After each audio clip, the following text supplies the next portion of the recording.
Welcome everyone to AI for the Average Joe, Season 2, Episode 6. Hope everybody's well. We are overjoyed. I normally say super excited, but I thought I needed to change that adjective this time around. We're overjoyed to have the wonderful Cathy Hoy with us today for today's episode of Average Joe, and I'm going to hand over to Cathy just shortly. But lots of changes happening in the Gen AI space over the last couple of weeks. Some new products coming to market. Hopefully you would have seen some of that in the last couple of episodes that we've been playing around with.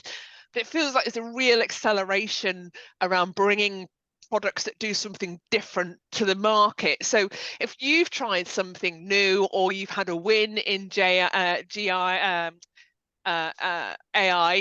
AI, let us know. Drop us a comment underneath the video or DM us on LinkedIn, because it'd be good to see what you're doing and how you're experimenting with Gen AI. But no further ado, let's go over to Cathy for today's episode. Hey, Cathy, how are you? Hi, Erica. Thank you so much. Well, I can say I'm super excited because I haven't used that word yet. So I'm very excited to be here. Thanks both for having me. You're very welcome. I said it when we had Helen Marshall on a couple of weeks ago, and she said, I say I'm super excited for everybody. She said, yes, but you will be super excited because it's me today. So I thought, fair enough. So it's time to pick a different superlative. So how's the life of Chief Learning Officer 100 and everything that you've got going on, Cathy, at the moment? Oh, we're busy. We're very busy. It's all good, all very positive. So yep, CLO 100 is officially up and running with its first cohort. Yeah, that's exciting. It is quite a celebration for us. So yeah, it's good. It's very exciting. We've got some amazing delegates on board for the first cohort. So I think, yeah, for anyone that's not heard of CLO 100, we run a leadership development program for heads of learning, essentially, a 12-month program. Really, I suppose the kind of driver for us was helping heads of learning leaders to get a voice at the exec table, or I suppose you hear it like, a seat at the table, but really to have a voice, to have influence, and I think to be more noticed and acknowledged, and just to see more CLOs generally in organizations or L&D just represented at that kind of, chief level, really. Because you can have more impact and influence in a business, and that's our kind of our main product, really, is the program, and we run 2 programs a year. We've also recently, from sort of October last year, we started an online community for learning leaders as well, called My Learning Lounge. In fact, that's just about to go through a bit of a refresh and a reboot, but it's that's great. I think we're nearly up to 300 members on there. Wow. So yeah, that's really exciting space, actually, because I think there's just a need for people to have a space that was free from, I guess, other noise, where they could just talk about learning, and actually share challenges, with each other, and I guess kind of pick the brains of other people in that kind of peer level community. So yeah, we're having quite good fun with that kind of space as well, and looking at what we can do to adapt and explore it. But yeah, essentially we work with heads of learning, really. That's our bag.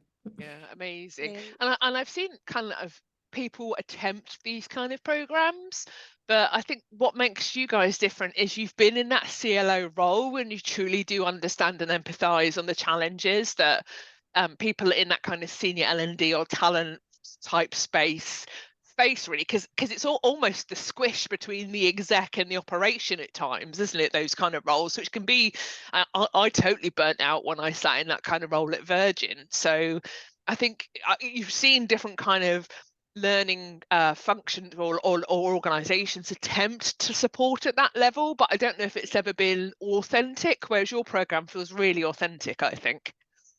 Thank you. I think the big part of that is the different kind of contributors we've got in the program. To be honest, there's no way that myself and Robert, my business partner, could do that on our own. The only reason the program is what it is because of all our contributors, our facilitators, our speakers, our kind of experts and industry thought leaders that are involved in this, because they make it such a kind of diverse collection of knowledge, experience, wisdom. It's great, and actually we're seeing a lot of that kind of diversity in the customer group as well, because the industries they represent are really varied. It's from sort of travel to FMCG to retail, hospitality, government, childcare. It's Wow. great. And I think that diverse mix of industry is just going to be brilliant for them as an experience. And I think it's something that's, whilst we knew, I suppose in the back of our minds, we knew that might happen, I think it's like an added extra, that there's the program content, that's all great. And the contributors are amazing. And I'm really excited about everybody that's involved in this. But I think that, yeah, actually the community having each other is the big thing. Because like you say, it can be stressful in that role. Also for me, I found it quite lonely. I don't know about you. Because if you're a head of learning, you're kind of the only head of learning in your organization. And if you're in a large global corporation, especially, you might have peers in HR, but you've got to remember they're also your internal customer. So there's only so much you're going to kind of chat to them about, I think, when you've got challenges. So I think that, yeah, that kind of safe space and community is really important, actually. And as L&D, we do have that opportunity to really kind of bring, new tech and things like AI and stuff to organizations and businesses.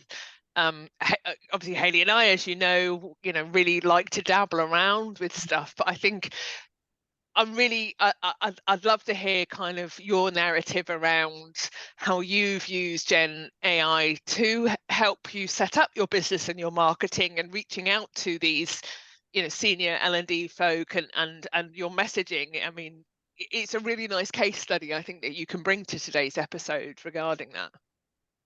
Yeah, and I think that we've been really lucky because the first, well, probably the first kind of 6 months we kind of got the business up and running.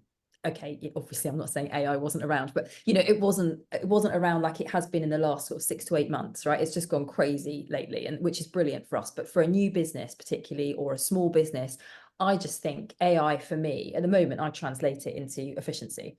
I just think AI efficiency. And for small business, you're being efficient on your time, you're being efficient on your spends, which are two absolutely critical things when you're trying to get a company off the ground, up and running. And we did at the beginning have limited investment, and you do have limited time and resources, because initially there were only 2 of us in the company. We've managed to expand that a little bit now, which is great, but in the start it's very difficult. And then with I think Gen AI particularly moving forward, and the kind of advent of ChatGPT, everything changed for us, and we jumped on it immediately because we thought, oh my God, this is like having an employee for free. Or in our case, I think, I don't know what we pay. We typically use a tool called Jasper AI. Jasper's now officially part of the team. Jasper, I love that. Jasper is even represented on the website now, guys. Love it. Wow, that's So so because cool. I don't want to hide the fact, like I love it. I absolutely love it, and we've embraced it as much as possible. I mean, there's loads we don't do. There's loads we haven't dabbled with yet.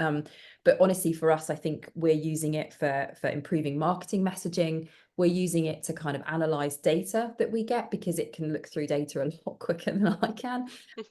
It's brilliant for comms. I think even helping with some of our module learning objectives, to be honest, because actually, you can feed these tools lots and lots of data, as you know, and actually it can give you a summary in, I don't know, about 3 seconds.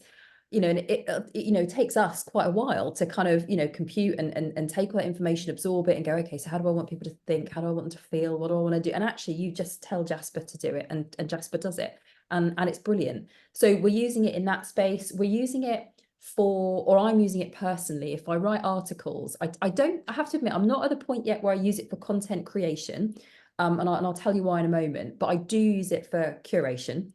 And because I think it saves so much time searching the web for, you know, God knows what, and trying to find the right article and who said this and who you want to quote, and oh my God, it just saves so much time. I love it.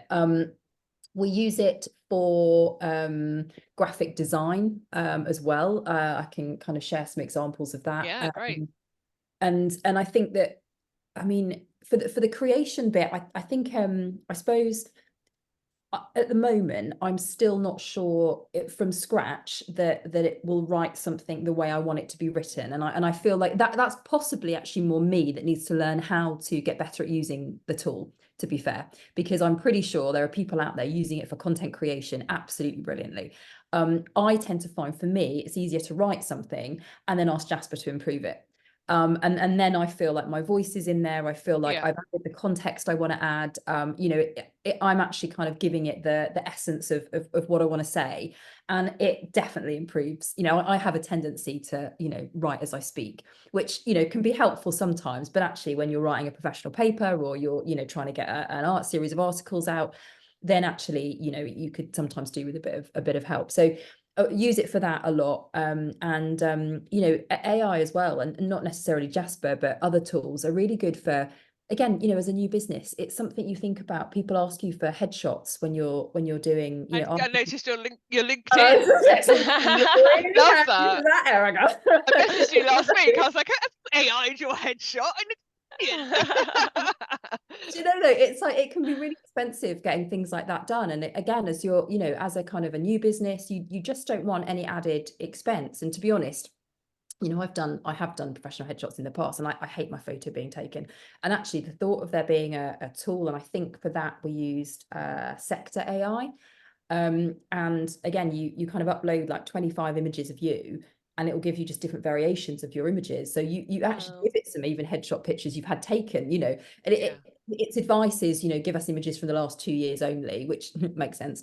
You know, and so you upload a load of images, and you could literally just stand and take them with your phone and then just upload them all that day, you know, and then yeah, and then just kind of gives you back about 200 to choose from, and it will just put you in different clothes and different, you know, styles. And I Does think it it's look real? amazing. Because sometimes with those things, don't you find you can sort of spot an AI image? Does it look, is it I really think, close to you? honestly, out of the 200 I had back, I would say probably 15 passed. Okay. But that's And we had to kind of, run them past a few people, like family, you know, kind of close friends, and just see what people were noticing, what they were saying. To be fair, we got comments like, oh, it looks like that's, you've had a professional you know, photo shoot, have they done the bear brushing, that kind of thing. And other than probably Erica, it was like, that sounds about right. And the reason I clocked it is because obviously we've talked about it, because you've told me before you don't like your photo being taken. We talked about, you know, Rosie Parsons and you know, the great photos that she's done for us. But I knew you were playing around with AI graphics and images, so I put 2 and 2 together. So hand on heart, I didn't just look at it and go, that's AI. I kind of was like, oh, I wonder if she's gone that far with it. So yeah. No, That's really cool. like, That's very good. That's smart. Yeah. That's definitely. But again, it's that kind of, it's just things that you can use it for, isn't it? Which are, like you said, you're putting the time and money where you want to put it, and as opposed to where you feel you should. And that's where it becomes useful for heads of learning, I guess, in general, is that concept of, okay, you've got a budget, what can you use AI for? The stuff that you really should be doing and getting done, and where can you then think about you know, where you're spending your money, and that's a game changer for people. Yeah, it really is. Yeah, it really is. It's not like we don't want to spend money in that, and at some point, you know, everything that I don't know, actually, I'm saying everything that we're using AI for now will maybe evolve and do things differently. But I don't know why we would, actually, because I can only see AI getting better and more effective. So, but it's not, I'm not trying to say, okay, look, because we use it for helping us with marketing, or we use it for graphic design, or those roles aren't important and shouldn't still exist. I just think that all of us, including L&D, need to evolve to factor that into our role. You know, we have a brilliant graphic designer that we work with, and I've worked with her for years, even previous businesses, you know, and I can't imagine not working with her. But I think as a graphic designer, you'll be thinking soon, okay, well, how can I use AI to improve what I do for my customers to actually make things quicker for me, quicker for them, more cost effective for them? So I still think everybody has a role, and I'm really passionate about marketing anyway, and marketing learning is kind of, I guess, my sort of personal passion, really. So I don't think that marketeers are suddenly out of jobs. I think that, like everything, unfortunately, there are probably only small percentages of us that will jump on a technology or a tool to make our life easier. The majority of us will sit and go, oh God, someone will do that and just tell me, and or just ask me. And so, and actually, I'm like that with a lot of stuff. I'm just like, no, I'll just find someone who knows how to do it. Not with AI. I just think it's so easy to use, so accessible, and given the situation I'm in currently with the business, it's just a no-brainer. I just don't think there was another option other than to get stuck in and to learn it and to do it. That natural language processing that is the game changer, I think, that it brings, because before you needed to know Python or CSS or a coding language of some kind, which you needed to do a qualification or have significant training in, and actually be interested in doing that kind of stuff. Whereas the fact we can just naturally communicate either verbally or written or through imagery or whatever with large language models, that for me is the biggest game changer. And once people understand that, and then the other piece around, like you said, using it for professional and personal reasons, like, why wouldn't you? It's just, but like you said, there's that kind of 80% of the bell curve that's just looking for everybody else to give them training on how to do it, which is fine, because without transparency, we do that with a lot of our clients. But it's the mindset, isn't it? So, and even training aside, even actually, if you look on things like People Per Hour or Fiverr, there are people there that are basically saying, we'll do all your AI search and everything for you, and we'll create this. We're using an AI tool, so you could absolutely do it yourself. But I know that there will be people out there that go, well, no, I'll just pay someone to do it, and they're just using AI. So I know that's still going to exist. So people may as well embrace it and involve it in their in their kind of work. It just happened, years ago when I set up a business, a consultancy ages ago. I had to do everything. I was on my own doing it, and I had a brilliant pool of associates, but honestly, actually in the business was just me. And so I was creating the website. I was, and this time around, I was like, there's no way I'm doing that. Like I could spend hours and get my head back into that sort of stuff. But, that to me was a sensible budget spend. But actually, if you've got a limited pot of money and you need to create something, i.e. a 12-month development program, you've got to be really careful with where else you spend your money. And so actually, for me, it was a no-brainer, outsource the website, but actually content kind of curation and helping us with marketing messages and comms and graphic design, well, we can save, a lot. And the graphic design, actually, can I share my screen? Please do. Absolutely. Just while you're doing that, Cathy, one of the posts that I put on LinkedIn last week was I think AI is going to start to kind of challenge that time quality cost triangle that we've always kind of had that tension with. Like, can I get it quick and high quality? Yes, but it's going to cost me a lot of money. Can I get it high quality and cheap? Yes, but it's going to cost me a lot of time, for example. So AI is disrupting that in itself, I think. Yeah, that's a really good point. Yeah, you're right. I think it probably is, and it definitely is a case of just weighing up, where you get the kind of best benefit, I suppose. Yeah. This is now Jasper really is a tool. I think it's been designed for content creation. It can also, kind of create imagery, search the web, do all that kind of stuff. But we have tried, using it when we launched My Learning Lounge, the online community. We wanted a real different kind of vibe in there. We wanted some different images, and because of all the kind of spaces and the names that we had for spaces and things, we couldn't just find standard stock photography because, they didn't have the words on there. They weren't going to represent what we wanted. So we had a play in Jasper, and you can see the kind of prompt we've given. So it's nothing too crazy here. Create a photorealistic digital illustration showcasing a vibrant red and purple neon sign spelling fireside chat. You can then add kind of additional stuff. So we added this image should use realistic lighting to enhance the neon and include an image of a campfire. And this is what we got. So it gives you kind of 4 images at a time. Now, as you can see, some of it struggles with words a lot sometimes. And we found that as well with other models. It's quite frustrating. Like you have to really about it. You love it, but and then you're like, you find yourself prompting, just spell it right. Spell it like this. I want that image, and spell it like this, and you end up getting it, and then they give you a different image, and you're like, no. Yeah.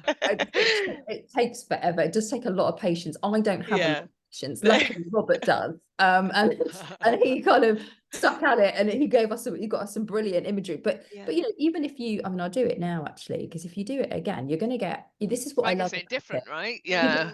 It's undoubtedly, you know, you're going to get another 4 completely different images, and these will be images that I haven't seen yet before. Yeah. And that as well is what I mean, you know, again, brand new, not seeing them. Okay, none of these are going to work either, but but, you know, you kind of keep going through it, and you keep doing it. And with Jasper, like most of them, you get the opportunity to kind of enhance the prompt as well, which often helps, nice. you know, Oh, that's good. a bit better. So, you know, Jasper will kind of go, okay, I think I know what you're trying to say, but actually I can probably say it better. And it kind of gives you another example. I like that. And we'll just see now actually if it makes it any better. I mean, it might not. It's one of those things, again, I just think it's about patience and keep trying things out. And when you realize what works and what doesn't. So completely different imagery, you know, and okay, for us, these none of these would probably work, but actually for somebody, this is a very different look to when I tried to search with my prompt. So I think the fact that it not only will do that for you, but also suggest how you should be searching, give you advice on the prompt is, you know, is great. And it's really useful. So I kind of, I like that part of it. I think it's just kind of trial and error, to be honest. And we're visual creatures, we are drawn to an image, we're drawn to the visual, aren't we? So I think this is not to be underestimated in terms of how good this technology is for the average Joe like us, who doesn't code. We're not graphic designers, you know, we're L&D people trying to build a great program with the support of AI. So it's, and I get frustrated when I see things on LinkedIn saying ChatGPT's crap, it doesn't give you the right output, and it's like, but it's not just a one and done. It's a tool you work with. It's a skill, isn't it? So it's totally a skill. And I think, and I get that there's still nervousness about it. I totally understand that. And I know everyone's at a different stage of experimenting with things. I always need to remind myself of that as well, because I think once I've joined the bandwagon for something, I expect everyone else to be there. Yes, we talk about that a lot. I have to kind of calm myself down again. And they could be where you were a year ago. Just help people. And also, I think some of this is gonna, where me and Erica have spoken about this, where this is really going to take off is when, you know, big businesses have got their own internal LLMs, and they're using it, and it's encrypted, and the data's protected, and all of that stuff, all those fears and things. So it's almost like, even if don't wait for that to get familiar with how you use this, you know, have a practice using the tools that are out there now, because it's coming, especially if you work in big corporates, and it will become something which is just part of the way that you work. And at that point, it will be then taken in-house, and people will feel much more confident in it. But there's nothing wrong with just getting ourselves into this excited stage and having a go with the prompting and the skills and the types of things you can do with it. And that's what we should be doing now, rather than feeling like we all need to be experts. 100%, definitely. I think that's great advice, and I just think anyone should just get out there and practice. Just have a play. It really doesn't matter, and you know, try the free tools, try the paid tools, try whatever you want to play with, but have a go. There's so many different tools out there, and I think, you know, to your point earlier, Hayley, about actually if you were, you know, head of learning now or in a learning and development team, I think, you know, and as I was saying, I'm almost tempted to kind of go back into that role, because I kind of feel that there's, I don't know, it can help with so much now. And I think these big challenges like budget and resources, AI can support with loads of that. You know, if I were to go back into a head of learning role now, I think that you could focus more time on the stuff that you should be doing in learning. So, you know, AI can help you create your job descriptions. It can help you create learner profiles so that you can market learning better and understand what people need. It can help you with the curation. It can help you with content creation. You know, I think it still needs support in that space, but that's where we need to get better at giving it the input and the data it needs to use. It can help you, you know, analyze data and evaluate. It can help you personalize learning, market learning. I mean, oh my God, build micro learning. It would help with so much. I just think some of those challenges that were there when I was in role, I just don't see a challenges anymore. And I think my entire team structure would look so different now. You know, it would look so different. And I love exploring that now. Like what would the future kind of L&D team look like? Because I don't think it look anything like it did even 5 years ago. You know, we've been through a lot of change already well, I was going to say as a country, as a planet. There's been a lot of change. And I just think if you look at L&D teams, if you're still operating a model with a traditional L&D team, you are not equipped for the future. So I think that there's so much you could do differently, and I think it would help your role massively, and you'd save time, save money, and probably get a lot of stuff done better, actually. Yeah, 100%. Definitely. But it's not about throwing the baby out with bathwater. So what was going through my mind when you were talking there, Cathy, was, I'm sure most L&D practitioners have read books like Who Moved My Cheese, where you've got the mouse going back to where the cheese used to be, and then the cheese has moved, and then if you keep going back to where the cheese used to be, you're not actually finding where the new cheese is. And it's a really good analogy for change. And you need to go to the new position where the new cheese is now, which is called AI, by the way, so it's like, it's about all the stuff that we preach and talk the talk about, and actually, let's not chuck that out. There's some good listening and theory in there, but actually we need to be agile enough to translate that into the new world rather than the old world, ironically. So and Lauren Waldman, and anyone hasn't heard of Lauren, you may well know her as the Learning Pirate, but Lauren is a learning scientist and essentially specializes in kind of neuroscience and how the brain works. And again, she was saying the other day how important it is for L&D to focus on that side of things, and she's absolutely right. And this is the thing, though, I think with this is the beauty of AI lets us as L&D professionals, as L&D leaders, focus on the stuff we should be focusing on. So our job is understanding how adults learn, understanding, how the brain works and how we can better help people and improve their memory of things. It's our job to understand the context in an organization, know the business inside out, build relationships with stakeholders, remove barriers for learning, like really important.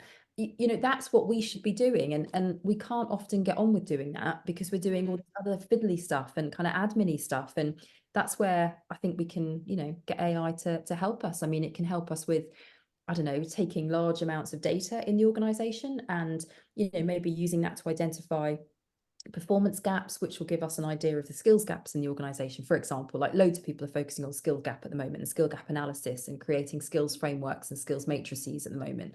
We're seeing a lot of that, particularly with our kind of heads of learning audience for the program. I know that's a challenge. Well, it can help you with that data analytical side. I think it, obviously saves time. We've kind of talked about that already. I think can help you with personalized learning pathways, looking at learner engagement and productivity and how can we kind of improve that, looking at your data to help you improve ROI. It just, there's so much. I know, really, what can't it do?